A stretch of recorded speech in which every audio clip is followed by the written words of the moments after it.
ওম শান্তি ২৬ ছেপ্টেম্বৰ ২০২০ শাখাৰ মুৰলী। আজি মুৰলী হেডিং মৰমৰ সন্তানসকল, পিতা যিজনে তোমালোকক হীৰাৰ দৰে কৰি তোলে, তেওঁৰ প্ৰতি কেতিয়াও সংশয় জন্মিব নালাগে। সংশয় বুদ্ধি হোৱা অৰ্থাৎ নিজৰ ক্ষতি কৰা। প্ৰশ্ন: মনুষ্যৰ পৰা দেৱতা হোৱাৰ পঢ়াত উত্তীৰ্ণ হোৱাৰ মুখ্য আধাৰ কি? উত্তৰ: নিশ্চয় বুদ্ধি হ'বলৈ সাহস লাগে।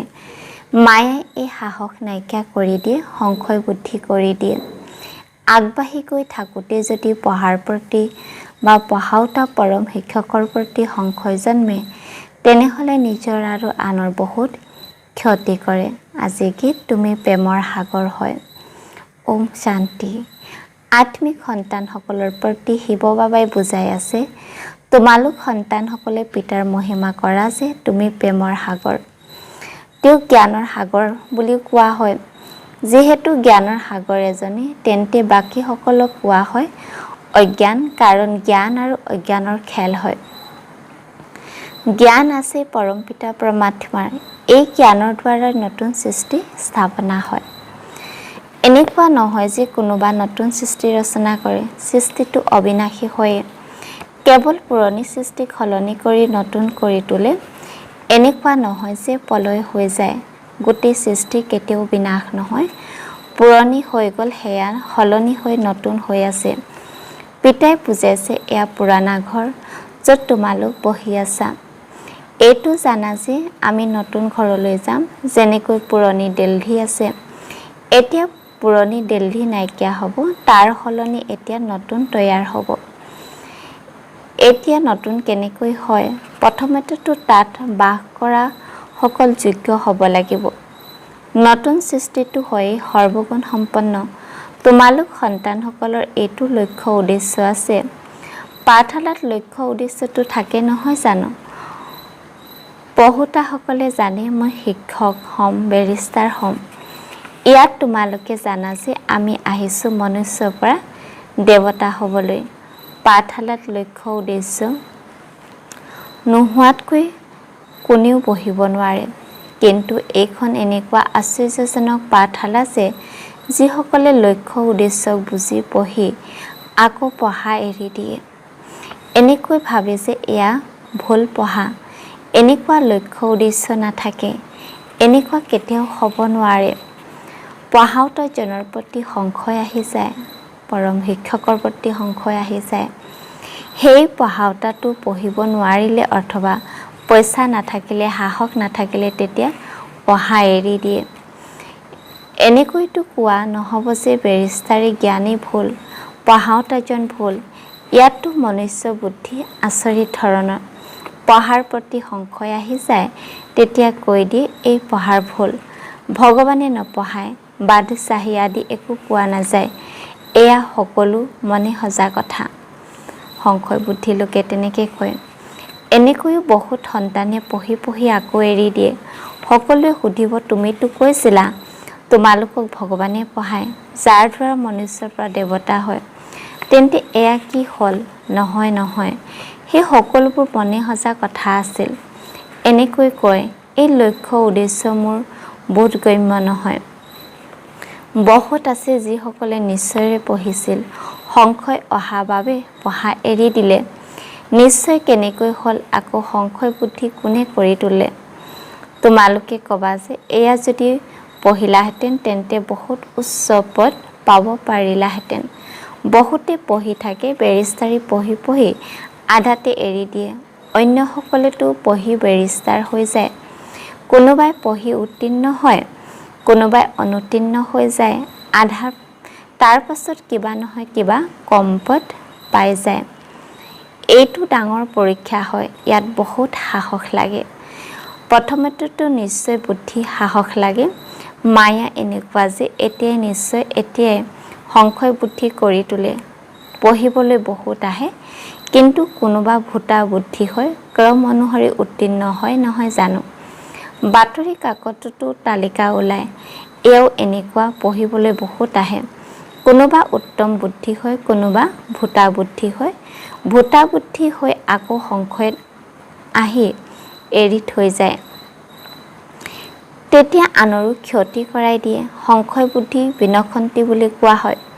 তেওঁ উচ্চ পদ পাব নোৱাৰি। নিশ্চয়ো আছে যে, কিন্তু সম্পূৰ্ণকৈ নপঢ়িলে জানো উত্তীৰ্ণ হ'ব? কিয়নো বুদ্ধি কোনো কামৰ নহয়, ধাৰণা নহয়। আমি আত্মা হওঁ এইটো পাহৰি যায় পিতাই কয়, মই তোমালোক আত্মাসকলৰ পিতা হওঁ। তোমালোক সন্তানসকলে জানা যে পিতাৰ আগমন হৈছে। কাৰোবাৰ বহুত বিঘিনি আহে, তেতিয়া তেওঁ সংশয় আহি যায় কৈ দিয়ে, মোৰ আমুক ব্ৰাহ্মণীৰ প্ৰতি নিশ্চয় নহয়। হেৰ' ব্ৰাহ্মণী যেনেকুৱাই নহওক, তোমালোকেতো পঢ়িব লাগে নহয় জানো? শিক্ষকে ভালদৰে নপঢ়ালে তেতিয়া ভাবে এওঁ পঢ়োৱাৰ পৰা আঁতৰাই দিয়ক, কিন্তু তোমালোকেতো পঢ়িব লাগে নহয় জানো? এই পঢ়া হৈছে পিতাৰ, পঢ়াওঁতাজন সেইজন পৰম শিক্ষক। ব্ৰাহ্মণেও তেওঁ জ্ঞান শুনায়। তেনেহ'লে মনোযোগ পঢ়াৰ প্ৰতি থাকিব লাগে। নপঢ়াকৈ পৰীক্ষাত উত্তীৰ্ণ হ'ব নোৱাৰিবা। কিন্তু পিতাৰ প্ৰতি নিশ্চয় নোহোৱা হৈ যায়, তেতিয়া পঢ়াৰ এৰি দিয়ে। পঢ়োঁতে পঢ়োঁতে শিক্ষকৰ প্ৰতি সংশয় আহি যায়, ইয়াৰ দ্বাৰা এই পদ পাম নে নাপাম, তেতিয়া আকৌ এৰি দিয়ে। আনকো বেয়া কৰি দিয়ে। গ্লানি কৰিলে আৰু বেছিকৈ লোকচান কৰি দিয়ে। বহুত ক্ষতি হৈ যায়। পিতাই কয়, ইয়াত যদি কোনোবাই পাপ কৰে তেন্তে তেওঁ 100 গুণ শাস্তি হৈ যায়। বহুতক নষ্ট কৰা এজন নিমিত্ত হৈ যায়। গতিকে যি কিছু পুণ্য আত্মা হ'ল, পুনৰ পাপ আত্মা হৈ যায়। পুণ্য আত্মা হয় এই পঢ়াৰ দ্বাৰা, আৰু পুণ্য আত্মা কৰি গঢ়ি তোলোতা এজন পিতাই হয়। যদি কোনোবাই পঢ়িব নোৱাৰে তেন্তে নিশ্চয় কিবা দোষ আছে। বছ কৈ দিয়ে, যি ভাগ্যত আছে, মই কি কৰিম, যেন হাৰ্ট ফেইল হৈ যায়। গতিকে যিসকল ইয়াত আহি জীৱন্তে মৰি যায়, তেওঁলোক পুনৰ ৰাৱণ ৰাজ্যলৈ গৈ জীৱন্তে মৰি যায়। জীৱন হীৰাতুল্য কৰি তুলিব নোৱাৰে। মনুষ্য হাৰ্ট ফেইল হ'লে তেতিয়া গৈ পৰৱৰ্তী জন্ম লয়। ইয়াত হাৰ্ট ফেইল হ'লে আখুৰি সম্প্ৰদায়ত গুচি যায়।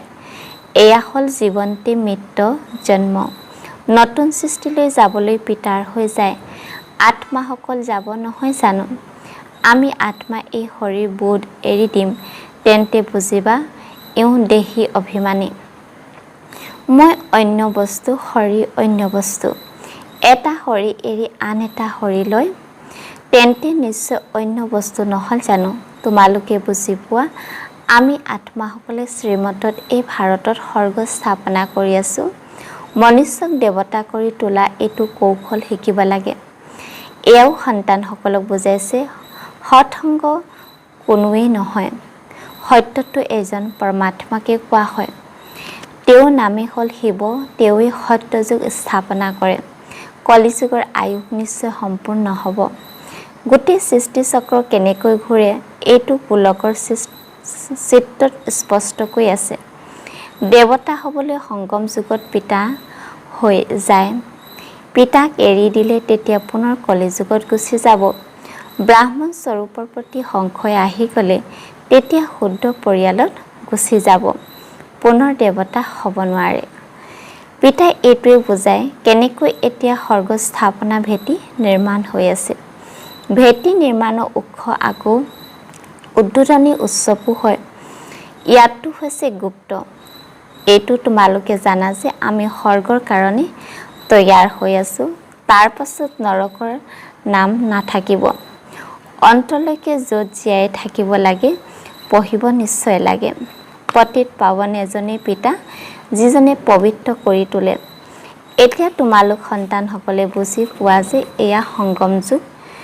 যেতিয়া পিতা পবিত্ৰ কৰি তুলিবলৈ আহে, লিখিব লাগে, পুৰুষোত্তম সংগম যুগত মনুষ্য নৰৰ পৰা নাৰায়ণ হয়। এইটো লিখা আছে যে এয়া তোমালোকৰ ঈশ্বৰীয় জন্ম সিদ্ধ অধিকাৰ। পিতাই এতিয়া তোমালোকক দিব্য দৃষ্টি প্ৰদান কৰে। আত্মাই জানে আমাৰ 84 চক্ৰ এতিয়া পূৰা হ'ল। আত্মাসকলক পিতাই বহি বুজায়। আত্মাই পঢ়ে যদিও বা দেহ অভিমান বাৰে বাৰে আহিব, কিয়নো আধা কল্প দেহ অভিমান আছে নহয়। সেয়েহে দেহী অভিমানী হ'বলৈ সময় লাগে। পিতা বহি আছে সময় পাইছা। যদিও ব্ৰহ্মা আয়ু 100 বছৰ বুলি কয় বা কমো হ'ব, ধৰি লোৱা ব্ৰহ্মা গুচি গ'ল, এনেকুৱাতো নহয় যে স্থাপনা নহ'ব। তোমালোক সেনাসকলতো বহি আছা নহয়। পিতাই মন্ত্ৰ দি দিলে পঢ়িব লাগে। সৃষ্টি চক্ৰ কেনেকৈ ঘূৰে এয়াও বুদ্ধিত আছে। স্মৃতি যাত্ৰাত থাকিব লাগে। স্মৃতি দ্বাৰাই বিকৰ্ম বিনাশ হ'ব। ভক্তি মাৰ্গত সকলোৰে বিকৰ্ম হৈছে। পুৰণি সৃষ্টি আৰু নতুন সৃষ্টি দুয়োটাই গোলক তোমালোকৰ ওচৰত আছে। গতিকে তোমালোকে লিখিব পাৰা পুৰণি সৃষ্টিৰ ৰাৱণ ৰাজ্য মুৰ্দাবাদ, নতুন সৃষ্টি জ্ঞান মাৰ্গ ৰাম ৰাজ্য জিন্দাবাদ। যিসকল পূজ্য আছিল তেওঁলোকে পূজাৰী হৈ গৈছে। কৃষ্ণ পূজ্য মন্দিৰ আছিল, আকৌ ৰাৱণ ৰাজ্যত পূজাৰী শ্যাম বৰণীয়া হৈ যায়। এয়া বুজাওঁতাও সহজ। প্ৰথমতে যেতিয়া পূজা আৰম্ভ হয় তেতিয়া ডাঙৰ ডাঙৰ হীৰা লিংগ তৈয়াৰ কৰে। আটাইতকৈ মূল্যৱান হয় কিয়নো পিতাই ইমান চহকী কৰি তুলিলে নহয় জানো। তেওঁ নিজেই হীৰা হয়, গতিকে আত্মাসকলকো হীৰা কৰি তোলে। সেয়েহে তেওঁ হীৰা কৰি ৰাখিব লাগে নহয় জানো। হীৰা সদায় মাজত ৰাখে। পোখৰাজ আদিৰ লগতো তেওঁ মূল্য নাথাকিব। সেয়েহে হীৰাক মাজত ৰখা হয়। এওঁৰ দ্বাৰা 8 ৰতন বিজয়মালাৰ মণি হয়। আটাইতকৈ বেছি মূল্য হীৰা হয়। বাকীটো ক্ৰম অনুসাৰী তৈয়াৰ কৰে শিৱ বাবাই। এই সকলোবোৰ কথা পিতাৰ বাহিৰেতো কোনেও বুজাব নোৱাৰে। পঢ়ি পঢ়ি আশ্চৰ্যজনকভাৱে বাবা বাবা বুলি কৈ আকৌ গুচি যায়। শিৱ বাবাক বাবা বুলি কয়, গতিকে তেওঁক কেতিয়াও এৰিব নালাগে। আকৌ কোৱা হয় ভাগ্য। কাৰোবাৰ ভাগ্যত বেছি নাথাকে, তেতিয়া আকৌ কৰ্মই এনেকুৱা কৰে, সেয়েহে 100 গুণ শাস্তি বাঢ়ি যায়। পুণ্য আত্মা হ'বলৈ পুৰুষাৰ্থ কৰি আকৌ পাপ কৰিলে 100 গুণ পাপ হৈ যায়, বাওনা হৈ থাকি যায়, বৃদ্ধি হ'ব নোৱাৰে। 100 গুণ শাস্তি যোগ হ'লে পুৰুষাৰ্থ কৰি আকৌ পাপ কৰিলে 100 গুণ পাপ হৈ যায়। 100 গুণ শাস্তি যোগ হ'লে অৱস্থা টনকিয়াল নহয়। পিতাৰ দ্বাৰা তোমালোক হীৰাৰ দৰে হোৱা, তেওঁৰ প্ৰতি সংশয় কিয় জন্মে? যিকোনো কাৰণতে পিতাক এৰি দিলে তেন্তে দুৰ্ভগীয়া বুলি কোৱা হ'ব। য'তেই নাথাকা পিতাক স্মৰণ কৰিব লাগে, তেতিয়া শাস্তিৰ পৰা মুক্ত হৈ যাবা। ইয়ালৈ তোমালোক আহাই পতিতৰ পৰা পাৱন হ'বলৈ। অতীততো এনেকুৱা কোনো কৰ্ম কৰিছা, সেয়েহে শৰীৰো কৰ্মভোগ কিমান চলি থাকে।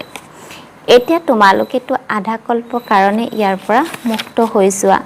নিজকে চাব লাগে, মই কিমানলৈকে নিজৰ উন্নতি কৰোঁ, আনৰ সেৱা কৰোঁ। লক্ষ্মী নাৰায়ণৰ চিত্ৰটোৰ ওপৰত লিখিব পাৰা যে এয়া হ'ল বিশ্বত শান্তি ৰাজ্য, যি এতিয়া স্থাপনা হৈ আছে। এয়া হ'ল লক্ষ্য উদ্দেশ্য, তাত 100% পবিত্ৰতা সুখ শান্তি থাকে।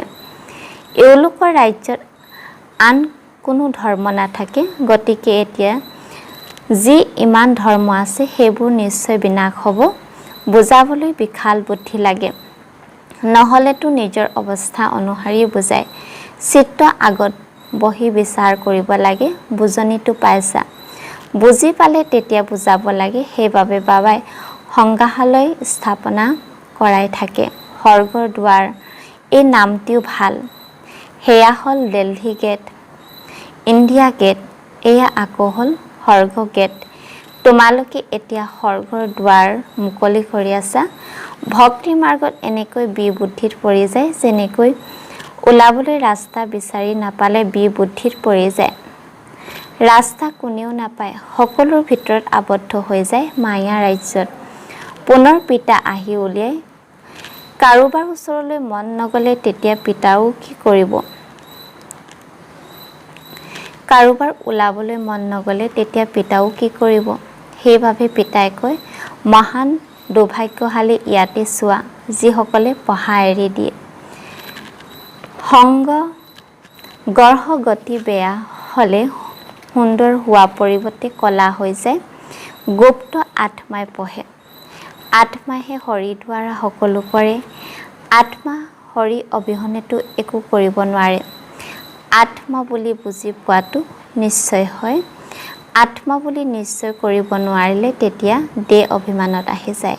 ভাল বাৰু, অতি মৰমৰ কল্পৰ পাছত পুনৰ লগ পোৱা সন্তানসকলৰ প্ৰতি মাতা পিতা বাপ দাদা স্নেহপূৰ্ণ স্মৰণ আৰু সুপ্ৰভাত। আত্মিক পিতাৰ আত্মিক সন্তানসকলক নমস্কাৰ।